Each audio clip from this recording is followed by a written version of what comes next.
আমার বন্ধু সিয়াম আমাদের বাড়িতে এসে আমাদের সাদা যে পরীটা ছিল ওইটাকে নিয়ে গেছে। আসসালামু আলাইকুম, কি অবস্থা সবাই, কেমন আছেন? আশা করি সবাই ভালো আছেন। তো আপনারা দেখতেছেন যে সিয়াম সকাল সকাল তখন বাজতেছিল সকাল 5টা, ও হচ্ছে যে একাডেমি বাজার চলে আসছে আমার জন্য। কারণ হচ্ছে যে আমরা দুজন মিলে এখন যাইতে হবে আমাদের বাড়িতে। তো বাইরে আবার সময় দেখতেছি যে হালকা হালকা বৃষ্টি হইতেছে, একদম মেঘলা একটা ওয়েদার, কুয়াশাও অনেক ছিল।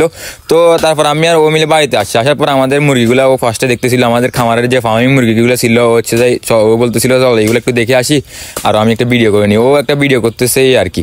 তো আমি আপনাদেরকে বলতে চাচ্ছি যে ও আমাদের বাড়িতে কেন আসছে। আমাদের একটা মুরগি ছিল আর কি, সাদা মুরগিটা, একটু পর আপনারা দেখতে পারবেন, ওইটা নিয়ে গেছে। আর এদিকে আমাদের লালু হচ্ছে একটা বল নিয়ে, ফুটবল নিয়ে শয়তানি করতেছে। ও হচ্ছে অনেক চালাক হয়ে গেছে। আমি এখন ভিডিওতে বয়স দেওয়ার সময় বাড়ির উত্তর পাশে যখন আসি ও আমাদের সাথে চলে আসে। তারপর হচ্ছে যে এইদিকে আমাদের রিফাত ভাই হচ্ছে যে কিছু সবজি লাগাইছে আর কি, টমেটোগুলো আমি দেখাইতেছিলাম, খুবই সুন্দর লাগতেছে মাশাআল্লাহ, একটা কমেন্ট করবেন সবাই। এদিকে সিএমও ভিডিওগুলো করতেছে আর কি। তো আমি এখানে দেখার পর হচ্ছে যে আমাদের ঘরটা দেখার জন্য ঘরের সামনে আসছে আর কি। ও আমার বলতেছে যে তো চল তোদের বাড়িটা একটু দেখি। তা হচ্ছে যে আমরা ওইখান থেকে ছাদের উপর আসছি। আসার পর হচ্ছে যে ওই ভিডিও ক্লিপগুলো নিতেছে, আমিও নিতেছি। তো আমাদের হচ্ছে যে ও আমাদের বাড়িতে আসার কারণটা আপনাদেরকে তো বললাম একটু আগে। তো এদিকে আমাদের হচ্ছে যে আমাদের আরও কিছু দেশি মুরগি আর কি, যে সবগুলো কুঁচে বসছে আর কি ডিম নিয়ে। মাশাআল্লাহ এখানে একটা না অনেকগুলো 3-4টা মুরগি কুঁচে বসছে। আমি আপনাদেরকে একটু দেখানোর চেষ্টা করি। আপনারা তো ভিডিওতে অবশ্যই দেখতেছেন, আপনারা অবশ্যই একটা মাশাআল্লাহ কমেন্ট করবেন। কারণ হচ্ছে যে আমাদের এখন যে মুরগিগুলো একটু অসুস্থ হয়ে যায় সবগুলো, অবশ্যই একটা মাশাআল্লাহ কমেন্ট করবেন। আর এইদিকে আমি আপনাদেরকে আমাদের সাদা যে পরিটা ছিল ওইটার একটু দেখাইতেছিলাম। ওর প্রতি আমাদের প্রচুর মায়া জন্মে গেছে। আমার আম্মুর বলেন, আমার ছোট ভাইয়ের বলেন, ওর বাচ্চাগুলো খুবই কিউট কিউট হয় মাশাআল্লাহ, মানে সবগুলো সাদা। ও হচ্ছে একদম হোয়াইট কালারের।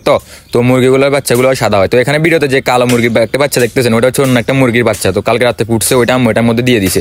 তারপর হচ্ছে আমাদের বাইরে হওয়ার পর আমাদের দেশে আরও কিছু মুরগি ছিল, ওইগুলো একটু দেখানোর চেষ্টা করতেছিলাম। আর এইদিকে আমাদের ফার্মি মুরগিগুলো আমি হচ্ছে যাই, যেহেতু আলফাজ আজকে বাড়িতে নেই, এই জন্য হচ্ছে যে আমি এগুলার খাদ্যগুলো দিতেছি আর কি সকালবেলার। যদিও এখানে পানি দিই নাই, তো পানিতে আমরা ইউজ করি সকালবেলা গরম পানি ইউজ করি। আর আজকে কয়দিন একটা আমরা আদা ইউজ করতেছিলাম পানিতে, কারণ হচ্ছে মুরগির ঠান্ডা জনিত যে সমস্যা এটার জন্য হচ্ছে যাই যে আদা ব্যবহার করলে ভালো আর কি। তো এদিকে আমাদের দেশি হাঁসগুলো একটু দেখানোর চেষ্টা করতেছিলাম। সবাই অবশ্যই একটা মাশাআল্লাহ কমেন্ট করবেন। তো এখন হচ্ছে যে আমাদের মুরগিগুলো সিএমকে দেওয়ার পালা আছে, এটা নিয়ে আমরা আবার সিএমদের বাড়িতে যাইতে হবে। তো আম্মু এটা ঘর থেকে বাইর করছে আর কি। এটা হচ্ছে মূলত আমাদের থাকার ঘরের মধ্যেই থাকে। তো ওইখান থেকে আমরা বাইর করে এখান দেখাইতেছিলাম আপনাদেরকে। খুবই মানে মাশাআল্লাহ অনেক সুন্দর লাগতেছে আমার মুরগির বাচ্চাগুলো। আমি দিতে চাইতেছিলাম না, তারপর হচ্ছে ও আমার থেকে অনেক জোর করে নিয়ে গেছে আর কি। আর এদিকে হচ্ছে ওদের বাড়িতে আমরা চলে আসছি। আসার পর হচ্ছে যে ওর মানে কিছু কবুতর ছিল, পাখি ছিল, ঘুঘু ছিল আর কি। ওইগুলো আপনারা একটু দেখানোর চেষ্টা করতেছিলাম। এদিকে অনেকগুলো কোয়েল পাখি ছিল মাশাআল্লাহ।